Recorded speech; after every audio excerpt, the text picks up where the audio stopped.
Good evening, and let's get right to breaking news at 5. And two fires that sparked this afternoon in Vancouver. Both of them forced evacuations at one point, with firefighters sending out all available crews to try to knock them down. Now, the first is near Burnt Bridge Creek at Northeast 86th and 20th Streets. The second is a mile or so to the northwest near Andreessen and 56th, both in or near residential areas. And not only are they close, we understand they actually started at roughly the same time. Let's bring in Alma McCarty near that second fire off Andreessen. Alma, what's happening where you are?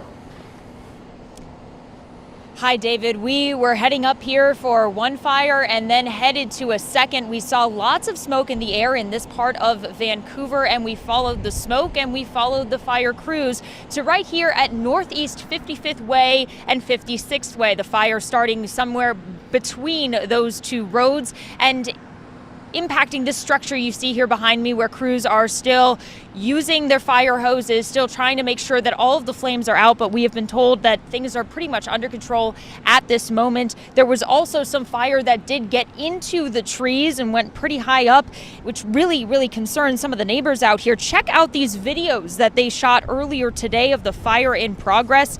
A bunch of people were standing around here observing as the fire crews tackled the flames. We are told that this one started before 4 p.m.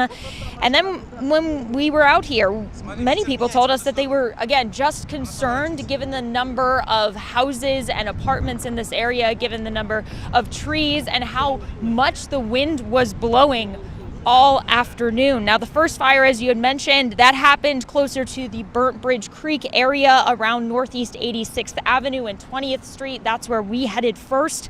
It's about 1-2 miles away from here. As of 4 p.m., firefighters said that they had that one under control. Earlier in the afternoon, as you'd mentioned, they had told folks to evacuate homes nearby there. The fire here also now appears to be under control. However, we do not know a cause, and we are still hoping to learn more. As soon as we get those updates, we'll let you know. Back to you, David. Yeah, a little bit of good news there. Two fires within a mile or so of each other, both under control. Incredibly good news considering those gusty conditions. Stay safe out there, Alma. Appreciate your report. Let's get to a traffic alert this evening with Highway 26 slowly reopening after a hay truck caught fire. This is near Helvetia, the exit as you leave the Portland metro area. So westbound at one point 26 was closed in both directions. We understand eastbound is back open, but westbound lanes, wow, look at those pictures, remain completely shut down. So best avoid the area completely if you can. There are no reports of injuries. Well, new this evening, a grand jury has indicted the man accused of setting a Portland apartment building on fire. 30-year-old Garrett Repp is now facing 55 charges, including arson and recklessly endangering another person. Investigators say he started the fire at the May Apartments in Southwest Portland on May 16th. The building, as you remember, was destroyed. All of the residents were displaced. Repp lived there and was facing eviction. According to court documents, the Multnomah County Sheriff's Office was going to help physically remove him from the property the very morning of the fire. Developing this evening, a family in Troutdale says their front yard is now a no-go zone for their kids. That's after they found sharp darts, likely shot from a crossbow, that ended up in their grass. Joe Ranieri is here. Joe, it sounds like this has happened more than once. Any idea where they came from? Well, David, that's two families in the same Troutdale neighborhood who tell me they found these darts in their yard. Now, these could really hurt someone. And the frustrating part is that they feel there's nothing they can do to stop it. Now, one woman is so afraid for her kids' safety, she doesn't allow them to play in front of their home. These are the darts. These probably have a pretty far range. That has Allegra Irwin. We play basketball out front. I'm not really comfortable having my kids out front at this point. So worried. They're really sharp. This one's actually bent because it hit a rock, but you could puncture your skin just poking yourself with it. Over the last 12 months, she has seen these 6.5-inch aluminum crossbow darts in her yard 3 different times outside her Troutdale home. The first one was found in the street, a second in their yard, and a third one on the side of their house near their camper. I'm concerned for my kids, and there's a lot of neighborhood kids around here playing out front. I know it's a long shot to get hit by one of these, but if it hit the way it's been coming down and how far it's been sticking into the ground, it definitely concerns me. What's really concerning for Irwin is that she doesn't know who's behind it and where they're getting shot from. She had a Multnomah County deputy come out over the weekend after the latest incident, but he said there's nothing he could do. But her house isn't the only one that's been seeing them. I was just like, what the heck is this doing in my yard? You know? So, and with that, I just turned around nonchalantly, picked them up and threw them away. Roseanne Zales lives a street away from Allegra and discovered the same type of darts in her backyard a month ago. Now neighbors are wondering where these darts are coming from and asking the same thing from whoever is behind it. I ask you to please stop, because this is really irresponsible and dangerous and could really hurt somebody.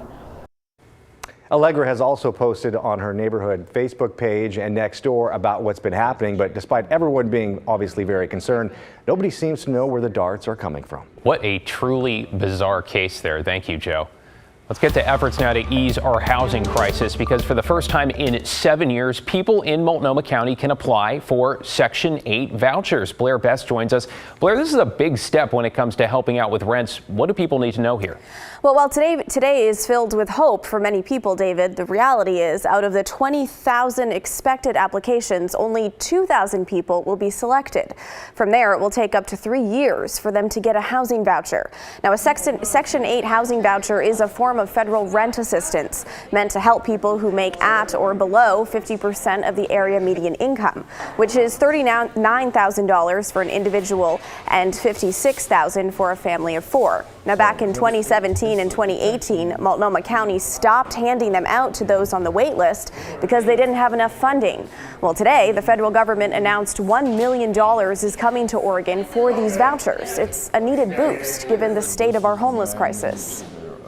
There's definitely plenty more work to do up top for us to be able to create more housing opportunities for our neighbors out on the streets. I have to take care of myself now.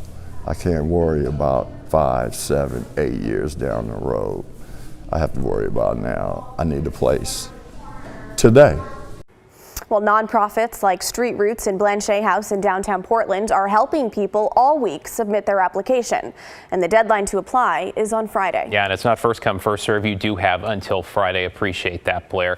A sad update this evening about a Longview man who survived 5 days in his truck after he crashed into a ravine. Officials at Peace Health Southwest now say he has died. You may remember a friend went looking for 56-year-old Dan Stansbury on May 21st after he'd been missing for several days. She noticed tire tracks on the road near his house, and then she saw his truck at the bottom of the 150-foot ravine. Fire crews set up a rope system. They hauled Stansbury up. He was taken to the hospital, though unfortunately now it appears his injuries were too severe. Portland police are responding this evening to concerns on social media of a potential serial killer in the Portland metro area. We say potential. This comes after the deaths of 6 women over the last few months, with detectives now saying they do not believe these deaths are in any way connected. Mike Benner joins us from downtown Portland. Mike, though, it sounds like there's been a lot of anxiety and fear over these cases. Yeah, without a doubt, David, but detectives with the Portland Police Bureau say that the facts available right now just don't support speculation that a serial killer is on the loose. All of that said, detectives from these various agencies are in touch and comparing notes. We're back with new fears of a possible serial killer in Oregon. The national media is now reporting on the deaths of 6 women across our region. These women between the ages of 22 and 32 have all turned up dead in the last 4 months. One of the victims, Bridget Webster, was found as far south as Polk County. Another, Joanna Speaks, up in northern Clark County.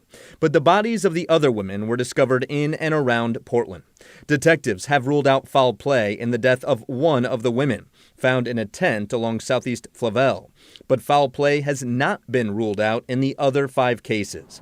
While the Portland Police Bureau's position is that these death investigations are not connected, at least as of right now, detectives with the Bureau are talking with investigators at the Clackamas, Polk, and Clark County Sheriff's Offices. One of the main things that they're going to be looking at is the manner of death and the weapon. Brianna Fox is a former FBI special agent and current professor in the Department of Criminology at the University of South Florida.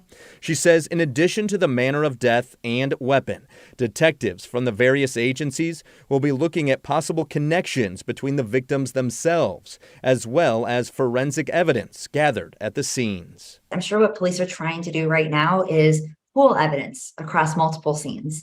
If they find 2 pieces of DNA, let's say 2 separate scenes or on 2 separate victims, and they match the same person, then you pretty much know you have a serial killer. At this point, that remains a mystery. What is clear is the fact that a handful of women are dead under suspicious circumstances, and a region is on edge. All right, investigators are still asking for the public's help, so if you have any information about these death investigations, you're urged to pick up the phone and call authorities. David? Mike Benner reporting downtown. Thank you, Mike. The family of one of the University of Idaho students killed last fall says they will not attend the accused murderer's trial. Stacy Chapin, the mother of Ethan Chapin, says going would not be energy, quote, well spent. She says her family have been focused on healing since Ethan's murder and not on the suspect. Here's some of what she shared this morning on the Today Show. He was born happy. He was just magnanimous, kind of. I don't know really how to explain it. What we find more interesting is how many lives he touched that we didn't even know existed. It's incredible. And to that end, Chapin's family has started a foundation called Ethan's Smile, which will provide scholarships to University of Idaho students. His mother also wrote a children's book about her son called The Boy Who Wore Blue. The suspect, Brian Koberger, accused of killing Chapin and 3 other students last year, is scheduled to go on trial in October.